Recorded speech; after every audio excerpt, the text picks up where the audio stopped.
right, so a few updates. I put up your next homework, which I wanted to talk about. And given that it was supposed to be due Monday, which is not a full week, which is my usual intent, I have decided to move it. So your next homework will be due a week from tomorrow. That way you have over a full week to work on it. So note it's on the square here labeled 4/11, but then a caveat that it's not due till Wednesday. So that homework is available to you. Yeah, and I just sprang it on the TAs on Sunday. So they're working their way through it too. As usual, remember the rule. If you get stuck on a question for more than 15 minutes, what are you supposed to do? Email me. Send me a screenshot as to what you're trying to do with your code or what you think the answer should be that's not correct, and I can try to help you get unstuck. But 15 minutes on one problem is long enough to spend, that's what I say. So let me give you a little bit of help to get started with this. Would that be okay? Some free homework help? Yep. That works for you? So as it says on here, this homework is covering the last two models of example 3. So the first variable in the analysis is we're going to be predicting a standardized child achievement score from hours of screen time as a variable and an ordinal variable of mother's education level. So the official story here is that I want you to fit piecewise slopes to describe the effect of screen time relative to age recommendations. So you have a variable in your data set that is going to look like this here. So I have my little Excel sheet. So the original variable is called, I think, screen hours, something like that. Although I want to say that I left off the capitalization, so only label it the way that it will be in your data sets. And so you'll have values in this variable that range from negative values to positive values. Because 0, what it means in this context is that the child is at their age recommended limit of screen time. That's the story. So your instructions ask you to take that variable and carve it up into two separate variables so that you can examine the effect of relatively more screen time in children who are below the recommended amount versus children who are above. So this is a piecewise analysis. The coding is going to be less complicated than the example that we had with 3 slopes because there's only 2. But what I'm envisioning is 2 variables that would essentially look like this, where the one that's below would capture only differences among children who are under the recommended limit. And the second variable, one second here, would only capture differences among children who are at or above. So the reference group would be given as children who are at their recommended age limit. And I have one variable that is looking at differences among children who are under, and one variable that's looking at differences among children who are at or above. So this is what you have to make. And to get an idea as to what the code would look like for that, you would go to, let me find, this is example 3, piecewise slopes models. So this one is more complex because there's 3 slopes. But the idea of if it's under a certain amount, then make my new variables this way. If it's over a certain amount, then make my new variables that way. That's the logic that I want you to get a chance to practice. So conditionally creating one variable for values that are below, in which it would be shut off at 0 for anyone who does not qualify. Likewise, another variable for values that are above, and it would be shut off at 0 for anyone who does not qualify. So that's the first variable in the analysis for homework. It starts off, again, by the way, with an empty model predicting child achievement. And pro tip, There's a reason why these questions are exactly the same that you've answered now 3 times, because if you messed it up, I want you to have a chance to get it right. So look back at your previous homeworks if you did not get 100% on section 1, and make sure that you understand why, so that you can get the right answers this time around. So given that you don't get a chance to redo any of the homeworks, this is my way of encouraging mastery learning of the same concepts across multiple opportunities to give it a try. So section 1 is an empty model, the same as you did in homework 2, the same as you did in homework 3 and homework 4. And section 2 then uses these 2 piecewise slopes. So the instructions describe what I just mentioned, carving up that one variable into below recommended or at or above. And then section 3 is answering reviewer 2's comment that you need to control for mother's education. But mother's education was measured using an ordinal variable, in this case, where 1 is less than high school, 2 is high school or some college, 3 is college or some grad school, and 4 is graduate work.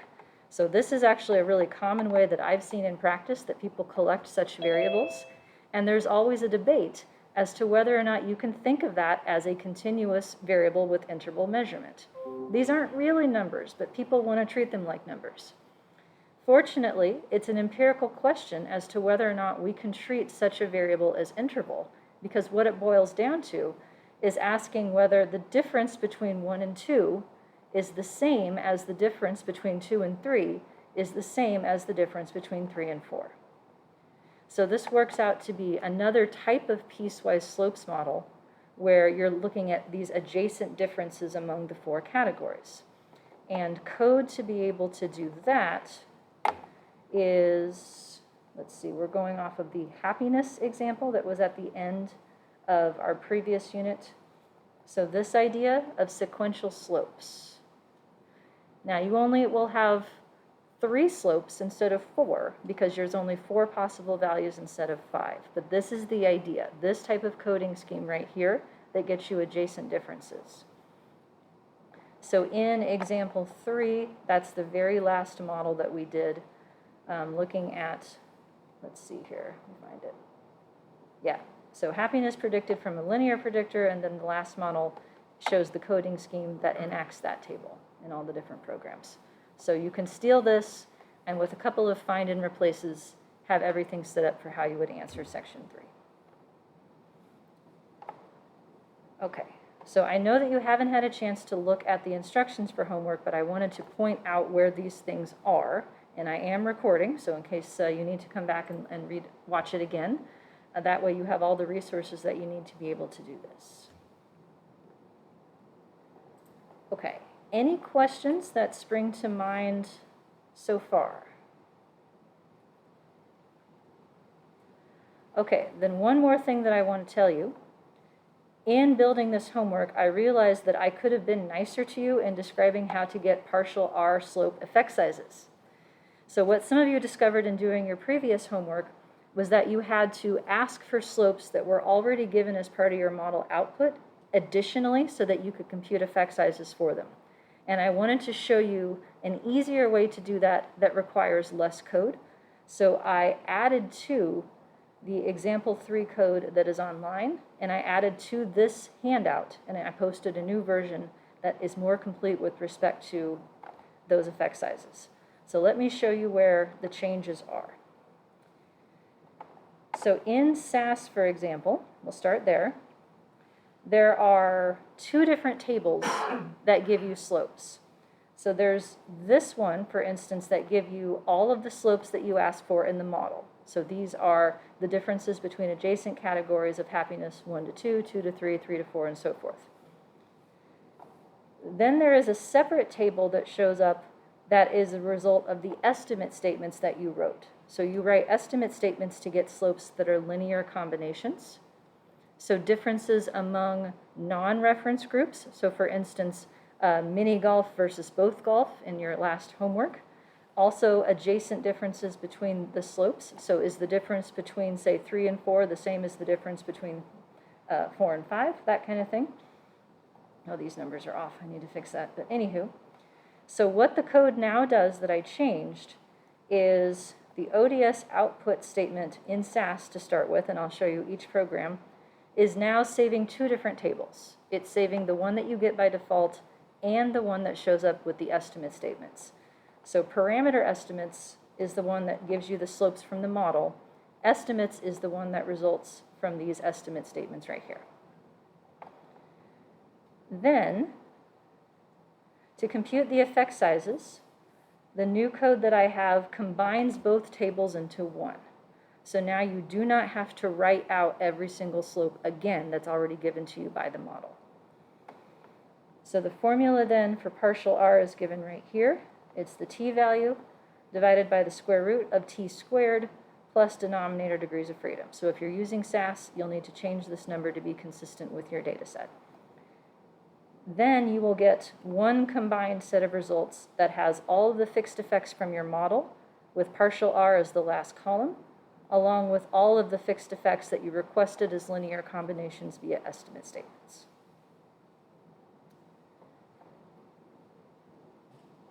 So that allows you then to compute effect sizes for all model parameters directly, as well as any linear combinations that you need to answer different questions. Okay, so folks who are using SAS, do you have any questions on that? So this is the new version of example 3 that I just posted as an update, and the corresponding code online for you to use on this homework. Okay. No questions from SAS folks so far? All right, Stata folks, I didn't leave you out. Unfortunately, I don't know of a better way than writing out each separate slope. So the only thing that you don't, the nice part about Stata is that you can use this one statement and not have to change a thing. So I wrote out separate lincoms for each slope that's in the model by default, and then the linear combinations that give the differences. And so then this will display the corresponding effect size that goes with each slope. For your own sanity, by the way, I would highly recommend that you change these comments when you're working with your assignment. That way they're correctly labeled for what you're trying to do.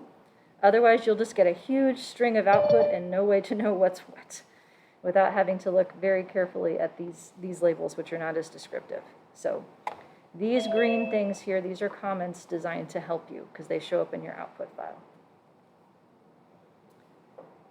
And then R, folks, I didn't leave you out. I have two different versions now of how to compute effect sizes using saved R output, and they look different because the way that it's stored from the model is different from the way that it's stored from GLHT. So I have, for instance, for this last example here, the happy slopes that came out of the model, I am computing a variable for partial R using the results from save model happy, which comes from the summary statement from the model. And it looks like this. You don't have to change anything to use this other than the name of the objects that it's referring to. And then to get GLHT results, that is from the saved object from that run, which is structured a little bit differently. So they do the same thing, it's just that I'm working with the tables as they are structured, so that the code must look a little bit different. But you can port this and borrow it wholesale. So find and replace in RStudio, Control F gets you to the find and replace box, and then you can change my names into your names, and then everything should work just fine. We have a question. Is the code updated in the zip file as well, or only in the handout? It's updated in both. So I would not start from this handout when you're doing your homework. Start from the zip folder that has the original syntax files, because then you won't have any extra weird characters. Sometimes I found when people copy things out of a PDF handout that it doesn't copy correctly. So start from the original syntax files. Yes. So I realized that I could have been nicer after the fact, and I decided to make up for it by making a new version for you. Because my rule is that I don't want you to have to do anything that I haven't figured out how to do already. Which seems fair, right? Since I'm the one being paid to do this and you're the ones who are paying to learn, that seems fair. And as I have learned, if you ask the Google how to do something in R, you will get 27 different answers, only some of which will work in your current version of your package. So I've got it working, and you should be able to borrow all of this to make it work for you. Okay, I think that's all I wanted to say about homework. Are there questions on any of that or computing effect sizes?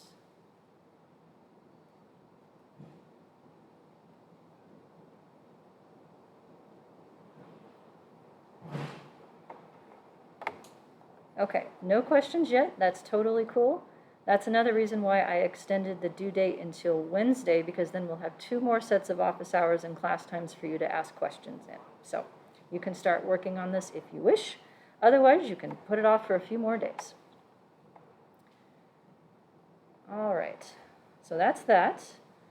The next thing then we have to go over is some structured review via our formative assessment. Shall we jump into that next? Are there anything else that you want to talk about first?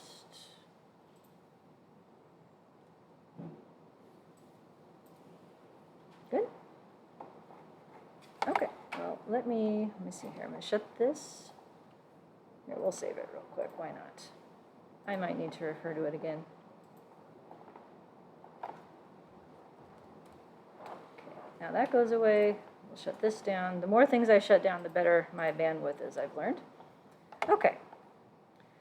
So formative assessment, I did update grades this morning, so if you've submitted anything up to, I think I did it around 8 o'clock or something, so I'm up to date with respect to that. If you've worked since then it's not current.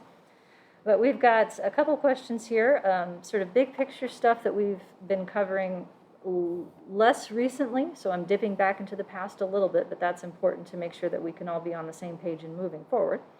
So first question, in a GLM with a single fixed slope for a single predictor.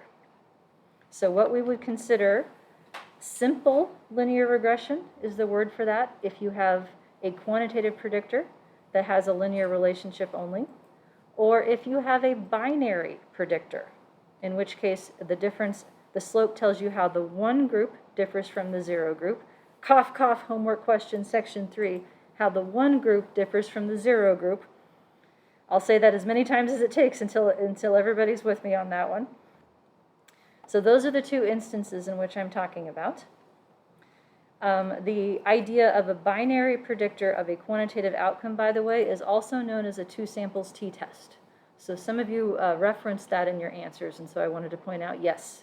So what you learned is the idea of a t-test for comparing 2 means is the same thing as putting in a binary predictor of a quantitative outcome in a general linear model. So in that context, when you've got one slope only, we'll do this part first. What is the relationship between the t-test statistic for the significance of that slope and the f-test statistic for the significance of the model? There's a very straightforward relationship between those 2 things. Who's feeling brave?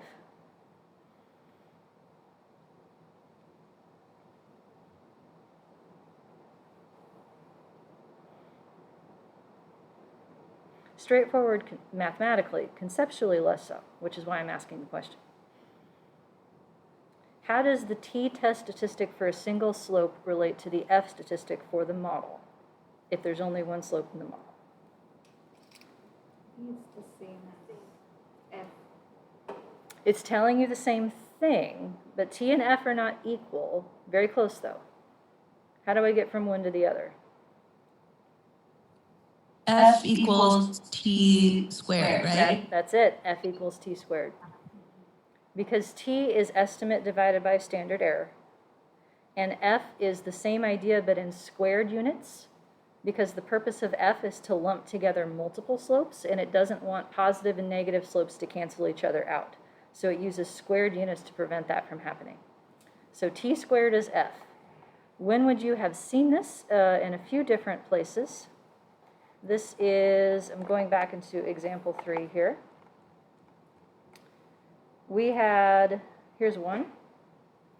So in predicting, say, treating the happy ordinal predictor as a quantitative predictor, so pretending that it's intervally measured such that each of the differences are described by a single slope.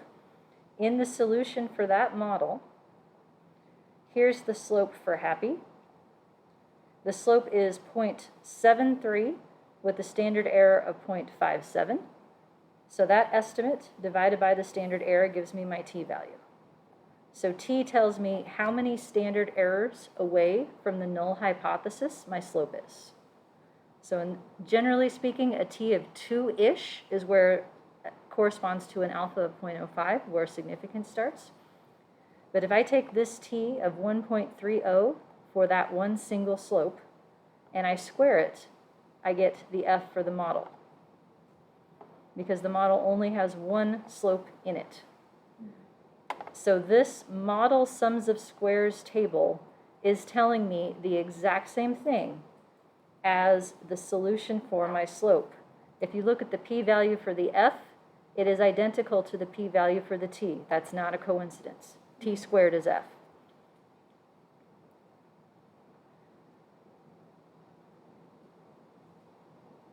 So anytime you have one slope only, you don't really need a model. That's heading into the next question.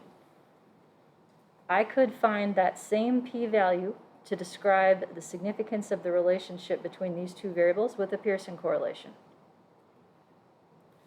And if I had that Pearson correlation R and I squared it, that's my model R square. So most of you wrote that down, that the relationship between R and R square is that R is squared.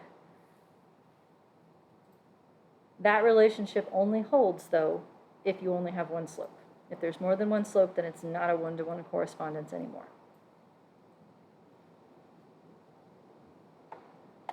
So we didn't spend a lot of time on Pearson correlation in this class because it was something that in theory you would have seen before in your previous coursework. That's one reason. But practically speaking, the other reason is that honestly it's not that useful.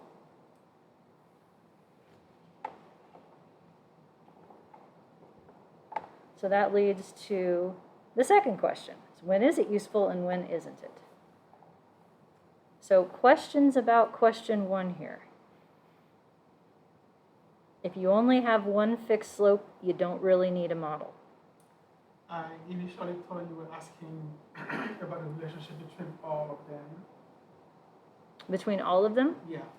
Are you asking about question 4 or still on question 1? I'm still on question 1. Still on the one way question. I read it, it sounded to me like you were asking about the relationship between all of the components that you...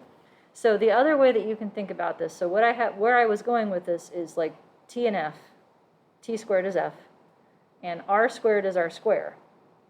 But then in terms of what going across the pairing, the t-test statistic is telling you whether or not your r is significant, essentially, because an r is a standardized version of an unstandardized slope. And the f is telling you whether your r square is significant. So t is for testing one thing.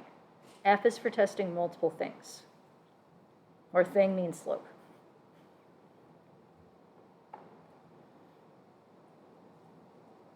Both t and f use denominator degrees of freedom, which means that both of them pay attention to how many people are in your sample, and they adjust where unexpected starts as a function of that. In my class that meets before this, generalized linear models, we use z and chi-square instead, because in those models, we don't pay attention to sample size in conducting significance tests in most packages. It's not an option. But in our class, everything with linear models is pretty much T and F. Okay. Does that help answer your question? Yes. Okay, other questions on this?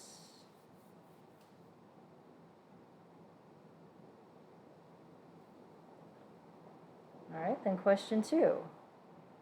So in what situations, and by that I mean kinds of variables and questions about relationships, would a Pearson correlation be sufficient to describe a bivariate relationship, and when would you need a model? So what do you think? What ideas come to mind? For a bivariate, it would be sufficient. But when there are more than one predictors in categorical variables, you need a general linear. Yeah, so one case would be categorical predictors. So let me show you what I mean by that. Like this box right here. Too big. This one. This is an example of a coding scheme that one might use for nominal variables, in which we are differentiating each other group from a reference group. So the reference group gets coded 0, each other group gets coded 1 for the slope that is used to denote how it differs from the reference. If I were to put this variable right here in a Pearson correlation analysis with my outcome, it is not going to tell me about the relationship of how middle differs from low and my outcome. It's not. Because look at what the 0s and 1s did. It's going to lump together lower and upper and tell me about how the average of lower and upper differs from middle. I don't know why I'd want to know that. The reason that this coding scheme works in the way that it's intended is because both of these predictors go in together.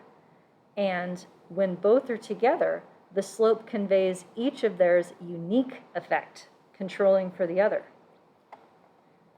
So these two 0s that would get lumped together if I only had this column get split apart by the second column. And then it works like it's supposed to. So there's no way to answer this question about how group relates to my outcome with a Pearson correlation.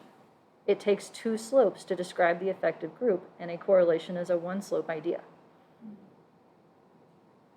So that's one instance in which you need a model. Questions on that point or that idea? So categorical predictors with more than two groups, if you want to know how that grouping variable relates to an outcome, you need a model. When else?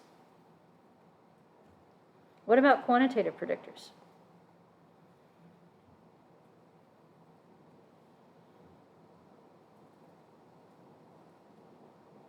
What kind of relationship between a quantitative predictor and a quantitative outcome is Pearson's correlation providing?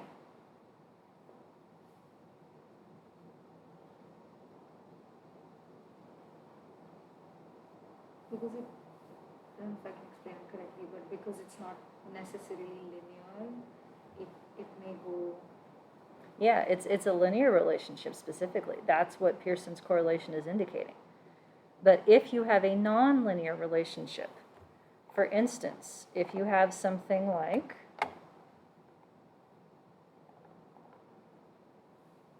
quadratic.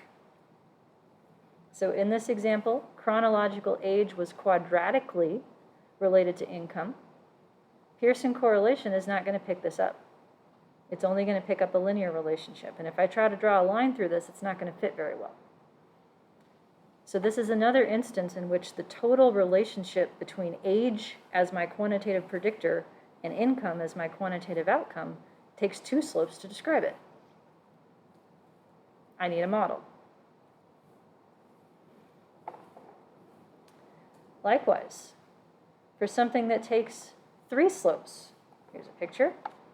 We looked at piecewise effects of education, which is an idea that you get to practice in this week's homework. It takes three slopes, according to this model, and actually, just drawing a line through this last segment here of people who finished high school and beyond, that doesn't fit very well. That looks like this part needs to be nonlinear also. So potentially more than three slopes to fully describe how years of education is related to outcome, the outcome of income, as it were. Takes a model. So those are all examples of when a Pearson correlation would not be sufficient, even though what you're after is what we would refer to as a bivariate relationship, meaning just a pair of variables. How does this x relate to this y? What we've been talking about lately, though, is the transition between bivariate and unique, or what some people might call multivariate, although that's not quite the right word. Multivariate means multiple outcomes. You could say multivariable if you mean multiple predictors. But the idea does education still predict income after controlling for gender or age or whatever, right? That idea of how the predictors contribute uniquely above and beyond the other predictors. How much of the house did Randall clean that Kevin didn't? That kind of idea. You definitely need a model for that if any of your predictors take more than one slope. It is possible to ask for partial correlations and semi-partial correlations and you get a matrix of those, but that would only hold for predictors that are binary or have linear relationships. So it's the same limitations as to start with. Most research questions involve variables that are more complicated than just one slope, and most research questions involve unique effects, and neither of those is answerable with just a simple Pearson correlation. So it's a good place to start, but it's not going to get you very far.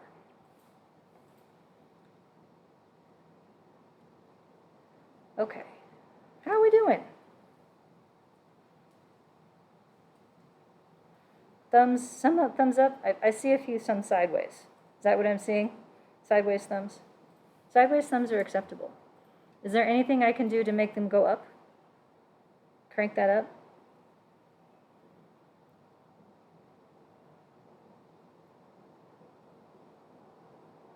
Other than maybe to make it the end of the semester, when all of this is behind us, to make it 80 degrees, put us on a beach somewhere maybe, something like that. That could work. Did you know that we actually did that 2 years? My husband and I did a workshop series that we hatched the idea for while we were on the beach, and we called it Stats on the Beach. I'm dead serious, we did. We went to Hilton Head Island, which is our favorite place to vacation in South Carolina. We held a workshop, and we made just enough money to pay for it. Like, we broke even, and that was the whole goal. So the way that we structured it is that we met from like 8:30 to 11:30 in the morning. We sent everybody away to go have 3 hours of free time, and then we came back, and we talked through the afternoon. And it was Stats on the Beach. So the best of both worlds. It turns out that organizing a workshop series is a lot of work, and so we kind of stopped doing it after we realized how much work it was going to be. But someday, back when we can go places again and not worry about being sick, maybe someday Stats on the Beach. So that could make it better, right?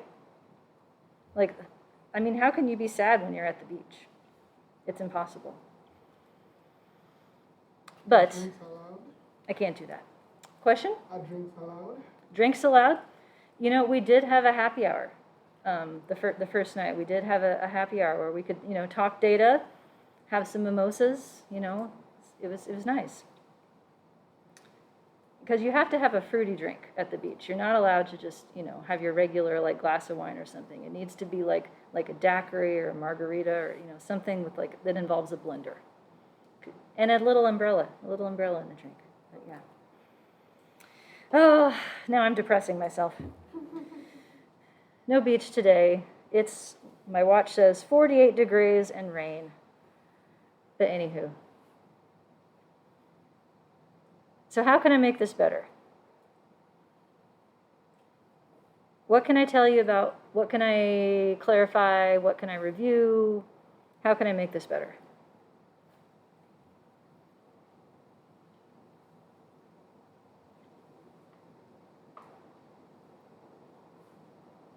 No ideas? You have an idea? Could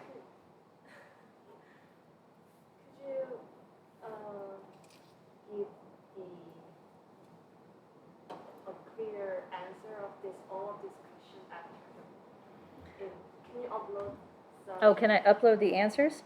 Yeah, I don't do that on purpose, because when I write the questions, I don't necessarily have like a correct answer that this is the only possible answer. It's more me looking to see what people say, and the way that people answer the question then sort of indicates perhaps misconceptions or missing connections that I can go on to. So I've made a decision to talk my way through this rather than write it down, because I don't want to lock you into a certain way of thinking. So, but you can get the transcript from YouTube. So it is written down, like what I said eventually, just not in a nice, you know, compact unit. But the big picture is that if you're in a situation where your relationship is characterized by a single slope, you don't really need a model. Otherwise you do, which is going to be most of the time. More thumbs up. Fair enough. Okay. All right. Well, then I'll just keep motoring along. If you have questions or things that you want to hear about differently, please don't be shy. This is the reason why this is not an online class, quite frankly, is if I had everything planned that I wanted to say in the exact, and I knew the right way to say it, I could just record a video and I wouldn't need to actually have an audience, but I don't. Every time I go through this, I make changes based on how it lands or where people get confused or the parts that I confuse myself on. So it's a continual work in progress on both our sides. So question 3, I think this one went relatively well. 2 potential interpretations of a model R-square. So R-square is an effect size. It ranges from 0 to 1. What's the worst it can be?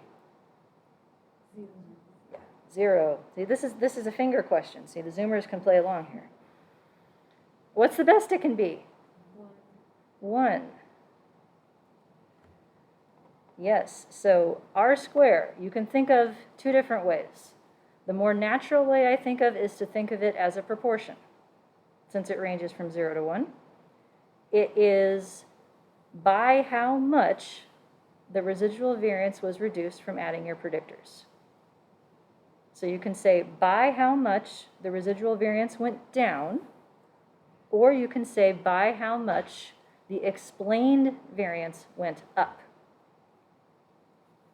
So how much of the information in the outcome have your predictors captured? That's R-square. Question? So just wanted to clarify. So R square is the residual, and effect size is the effect. R-square is an effect size for how successful your model is at predicting the outcome. So it reflects the proportion of the outcome variability that has been accounted for, explained, whatever words you want, the sums of squares model, basically, relative to how much there is to be explained. So if you get all of it, like if you know absolutely why, the reason why somebody has this outcome variable, then that's R-square of 1. If you don't know anything, then that's the empty model. Like, I don't know anything, I'm just going to give you the mean as my best guess because that's all I got. If I know nothing else about a person, that's a reasonable place to start. So how much far off the mean did your model get is R-square.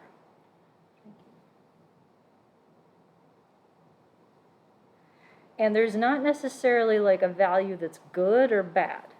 It is what it is. There are conventions that people use to talk about like small, medium, and large effect sizes. Those are starting to fall out of favor for good reason. I gave you an article on your reading list about this because what people consider as small in one discipline may be large in another discipline, and also the metric of the effect size. In order to talk about effect size, you have to know what metric you're in. So are you in, say, an R, which is -1 to 1? Are you in R-square, which is going to be smaller because it's always a value that's under 1 being squared, and that ranges from 0 to 1. There's also D, which is standardized mean difference, which is a whole separate metric. So one of these then, model R-square, is proportion explained variance. And I had a couple people ask me about what is R-square versus adjusted R-square. They both mean the same thing, but they get at it a different way. So regular flavor R-square here is based on model sums of squares. The adjusted R-square takes that and basically shifts it downward as a function of n, because it's easier to get a large R-square if you have a small sample. Adjusted R-square is also the same thing as just using the residual variance from one model and subtracting the residual variance from the other. So it's using mean squares rather than sums of squares in the computation. Okay, how are we doing with that so far? Okay, now the other one.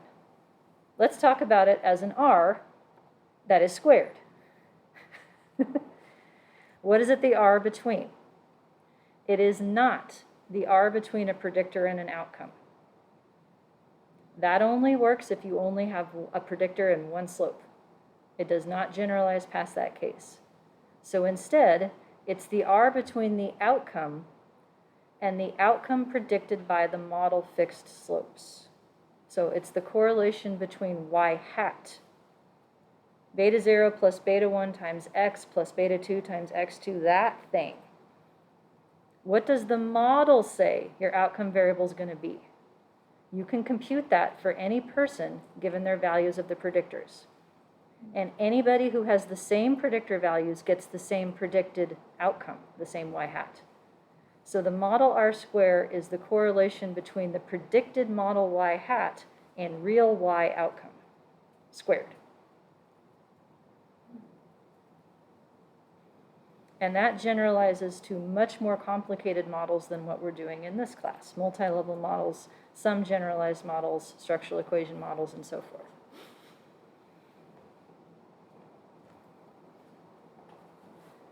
So R square is an effect size.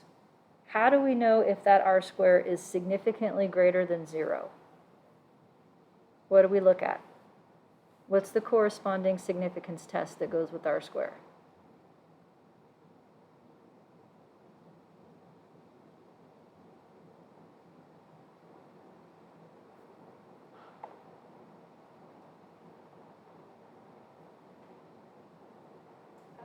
F, yeah, our friend F, yep.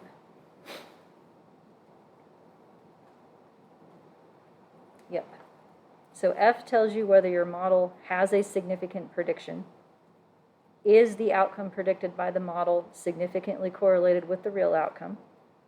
That's F gives you an up or down, significant or not. R square is the effect size that goes with that.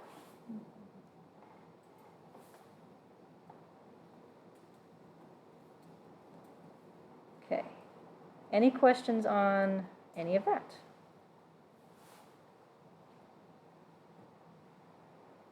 Okay, is this helping to go through this kind of a little bit slowly but thoroughly? Yeah, good.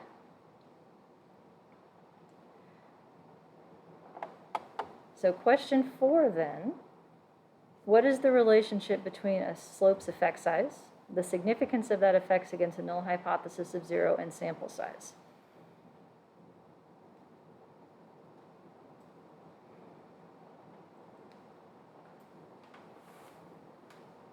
So what do you think about this? Let's go 2 at a time. What's the relationship between a slope's effect size and its significance?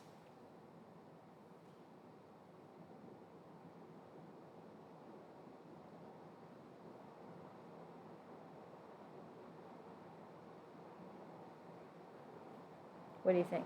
Assuming that more significant is more effect size is more significant. Yep, because if we have a null hypothesis of 0, effect size is how far away from 0 you are.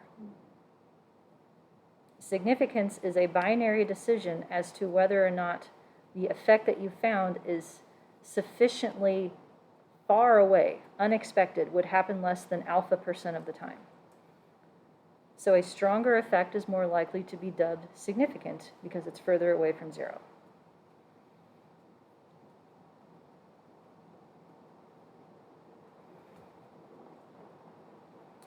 What about significance and sample size? How do those things relate? Sample size meaning the number of people in your research study. More number of people, more likely, for it to be significant. Yep, more people, more likely to be significant. Yep. If you come to me and say, I need to do a power analysis for my dissertation, can you tell me how many people I need? You know what I'm going to say to you? As many as you can. As many as possible, or more. How many people do you need? More. The exception to that would be folks who work with large-scale data, like there's some folks in EPLS, or public health, or sociology that have like data sets of thousands of people.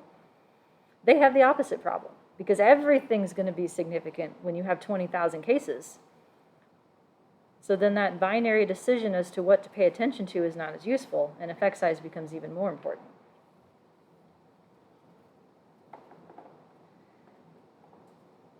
So at the same absolute size of an effect, like a correlation, say, of 0.3, the more people you have, the more likely you are to find that that 0.3 is different than 0. And there's a term for that, right? The probability that you find something that's really there, there's a word for that. Power. Yeah, statistical power. Power is the probability of finding an effect of a given size if that effect is actually there in the population. How does power relate to type 2 error?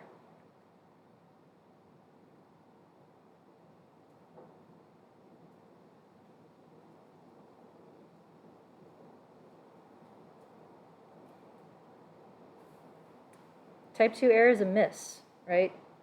It should have been there, but you didn't get it. Power should have been there, and you got it. How do those two things relate?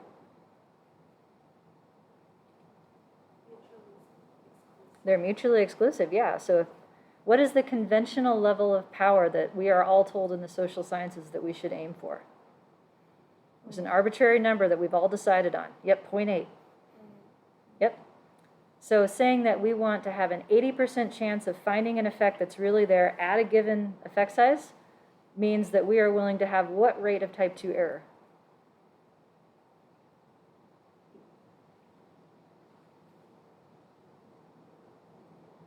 Yep, 20%, 0.2. Power is the probability that you found it if it's there. Type 2 error is the probability that you missed it if it's there. So they're mutually exclusive. How about type 1 error?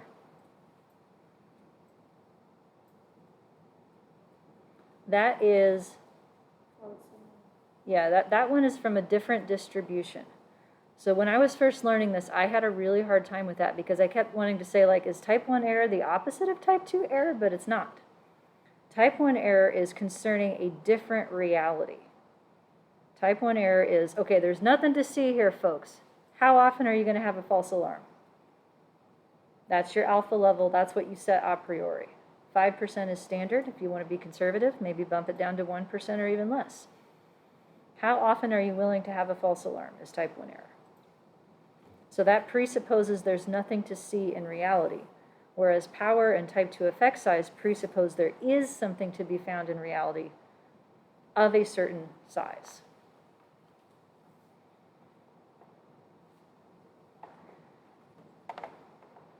So then what's the relationship between effect size and sample size? The last piece of this.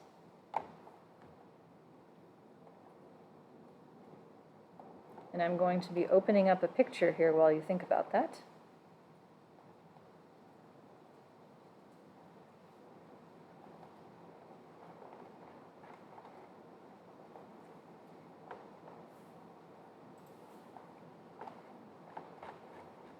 What's the relationship between effect size and sample size? That's my question.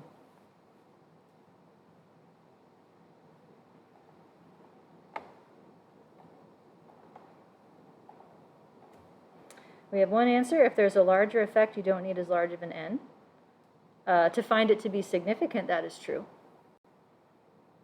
But leaving aside the issue of significance for the time being, is effect size related to sample size per se?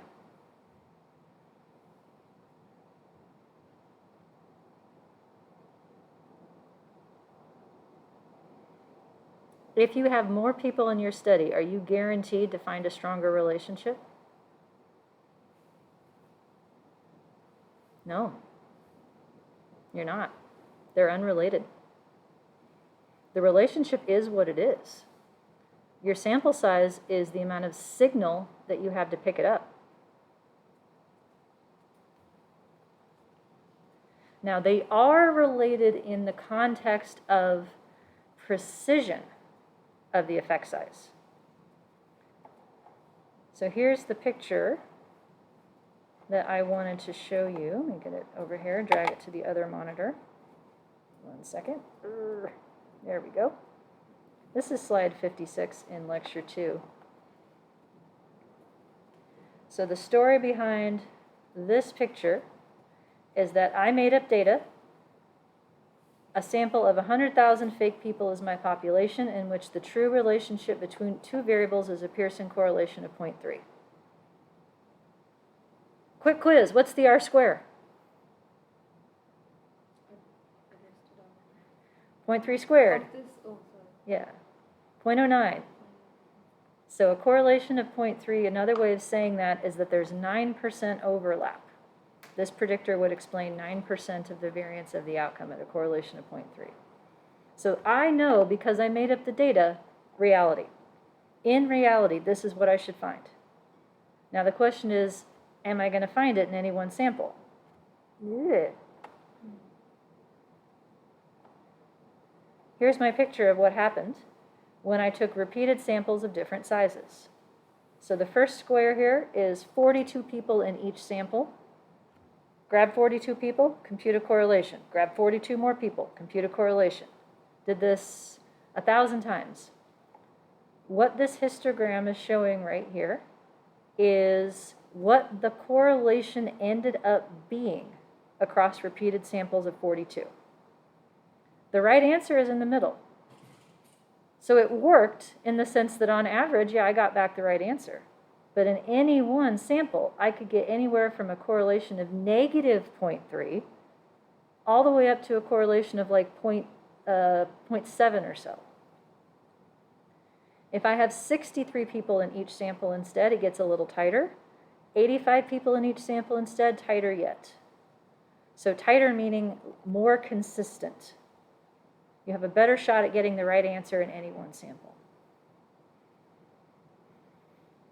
So on average, I got the right answer back of 0.3. Sample size is irrelevant for how strong of a relationship you can find, but the consistency depends on sample size. The more people you have, the less variability you would expect to find across repeated samples.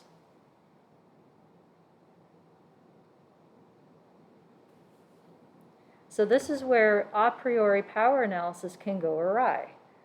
Let's say that you're trying to do the right thing. You're trying to plan how many people you need in your dissertation.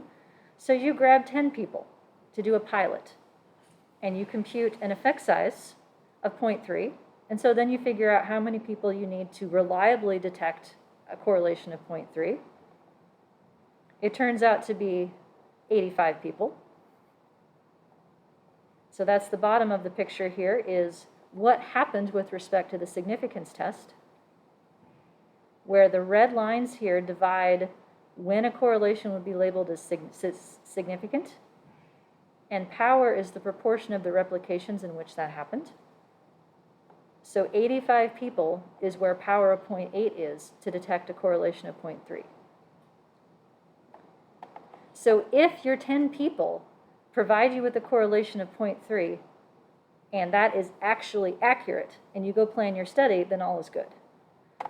But what if your 10 people give you a correlation of 0.7, and you plan your study around a correlation of 0.7, but it actually should have been 0.3? That could totally happen, because when you only have 10 people, it's a crapshoot as to what you get. So trying to put this all together. The more people you have, the more likely you are to say that a given effect is significantly different than 0.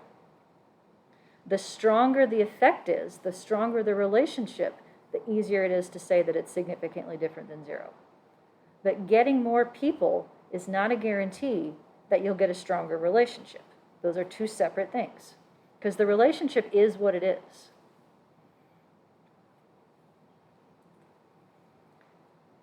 The signal with which you can detect it is your sample size.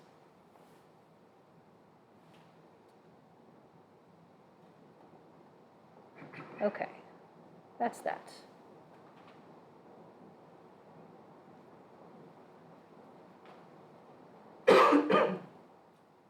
So working the other way is what commonly happens in practice. So I have power tables like this one I put in one of your materials, handouts, where you can say, look, I can only afford 50 subjects, right? That's all I can afford, either logistically or financially. What can I get with that? Okay, I can work with that. So I go down the power of 0.8 line here. I say, well, 50 people gets you just past an R of 0.4. So you would have adequate power to detect a minimum effect size of R of 0.4. If you're willing to be have less power, then it changes. So like, let's say that you're willing to accept a power of 0.6. Well, 50 people then get you a 60% chance of finding an R of 0.3 instead. Now these are for sort of straightforward, simple cases to get questions like, what is the unique effect of this predictor after controlling for a different predictor? This table doesn't tell you that directly. But that's the kind of thing that I can help you with resources if you're ever in that position. Okay. Questions on any of that?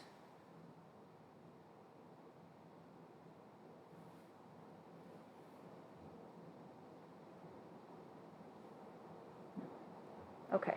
What else can we talk about? Other things throughout the semester that in your quizzes you asked me to talk about. I think I've hit everything that I had at my mental list, but if I missed something, now's your chance. What else can I help you recall or understand better?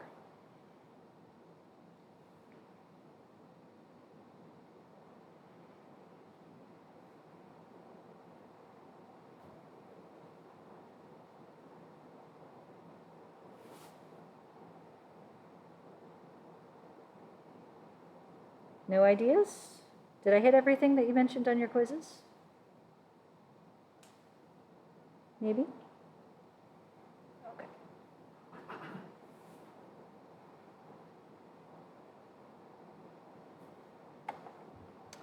Then, let me think. What do I want to do with this?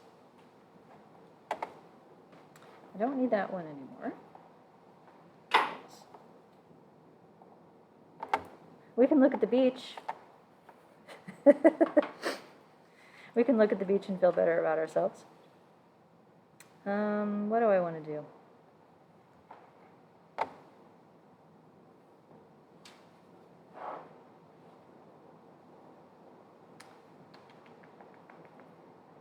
Yeah, I don't know.